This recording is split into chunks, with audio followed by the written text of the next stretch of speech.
এবং কাউকেই সেখানে সেখানে ইয়ে করা হয় না, পক্ষভুক্ত করা হয় নাই। তো ফৌজদারি কার্যবিধির 247 ধারা অনুযায়ী বাদী যদি অনুপস্থিত থাকে তাহলে মামলা থেকে খারিজ করে আসামিকে অব্যাহতি দিতে হবে। এইটা হচ্ছে আইনের সুস্পষ্ট বিধান। আদেশটা বলেন। কিন্তু তাকে না দিয়ে 2 বছর পর্যন্ত প্রফেসর ডক্টর মোহাম্মদ ইউনূস এবং তাদেরকে ড্রেগিং করে এই মামলায় তাদেরকে এগিয়ে আনে তাদেরকে করা হলো।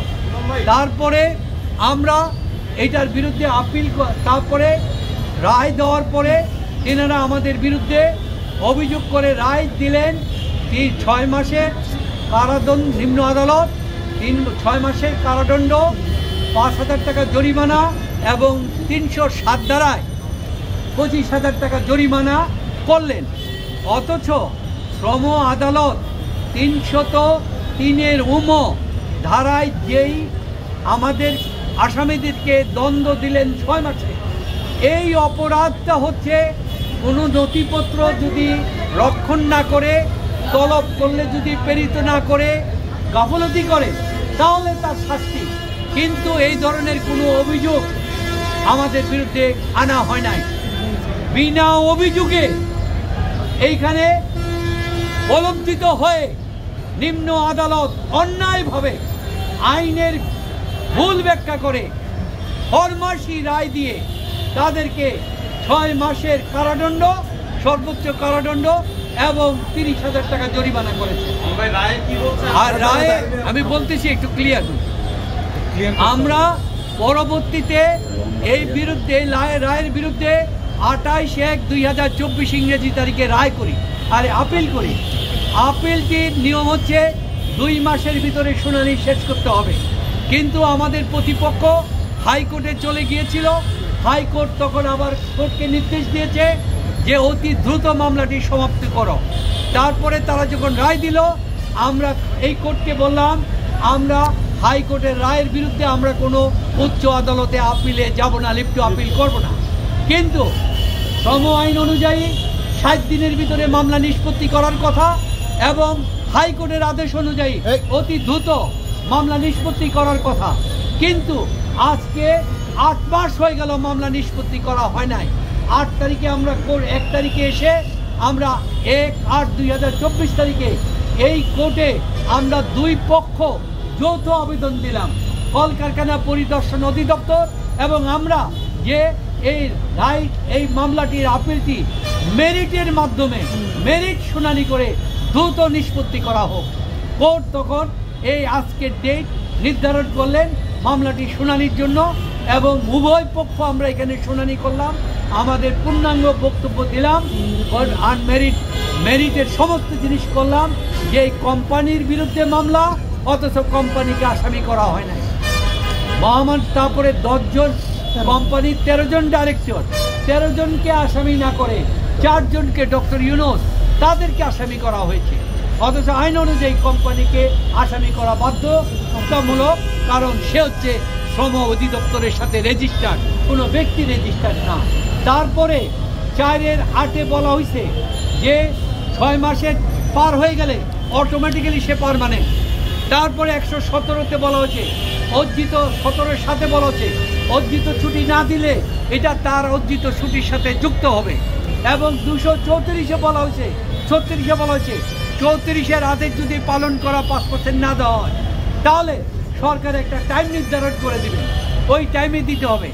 2-তে বলা হচ্ছে টাইমের মধ্যে না দিলে 1 লক্ষ টাকা জরিমানা, প্রতিদিনের জন্য 5,000 টাকা জরিমানা। এরপরে বলছে যদি না দেওয়া হয় এটা পাবলিক ডিমান্ড অ্যাক্ট অনুযায়ী রিকভারি হবে। তারপরে বলল সরকারের কাছে আপিল করা যাবে, সরকারের সিদ্ধান্ত চূড়ান্ত হবে। কিন্তু কোনো রকম 236 ধারা অনুযায়ী আমাদের কোনো প্রসিডিওর ফলো করা হয় নাই এবং এই অপরাধগুলি কোনো অপরাধ না, এগুলি অল আর সিভিল লায়াবিলিটি।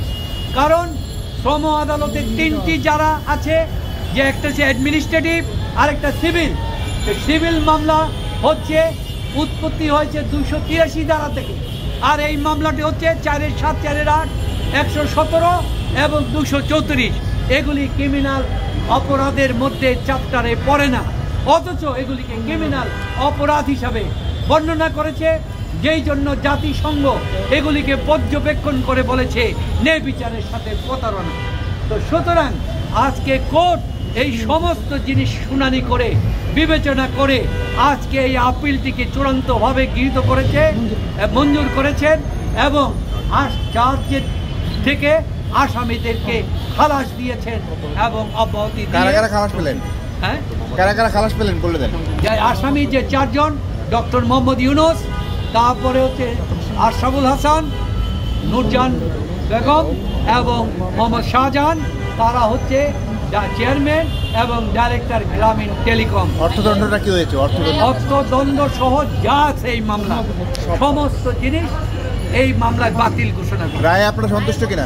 আমরা অবশ্যই রায় সন্তুষ্ট, কারণ যেখানে আইনের শাসন প্রতিষ্ঠিত হয়েছে আর যেখানে জাতিসংঘ বলেছে ন্যায় বিচারের সাথে প্রতারণা, এই জিনিসটার আজকে সমাধান করে বাংলাদেশের জুডিশিয়ারির মান, ইজ্জত, সম্মান আজকে বিশ্বের সামনে ধরে তোলা হলো, তাই আমরা সন্তুষ্ট। আইনজীবীকে নিয়োগ অব্যাহত রেখেছে কি না রেখেছে তা তো আমরা জানি না।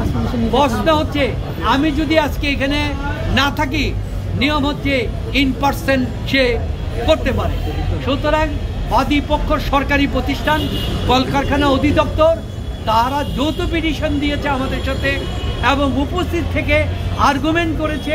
আর্গুমেন্ট করার পর কোর্ট সন্তুষ্ট হয়ে রায় দিয়েছে। একটি জিনিস সংশোধন করে দিচ্ছি, আপনারা লিখেছেন ডক্টর মোহাম্মদ ইউনুস সহ তাদের বিরুদ্ধে 2টা মাত্র ক্রিমিনাল মামলা হয়েছে, একটা হচ্ছে লেবার কোর্টে, আরেকটা হচ্ছে আপনার দুর্নীতি দমন।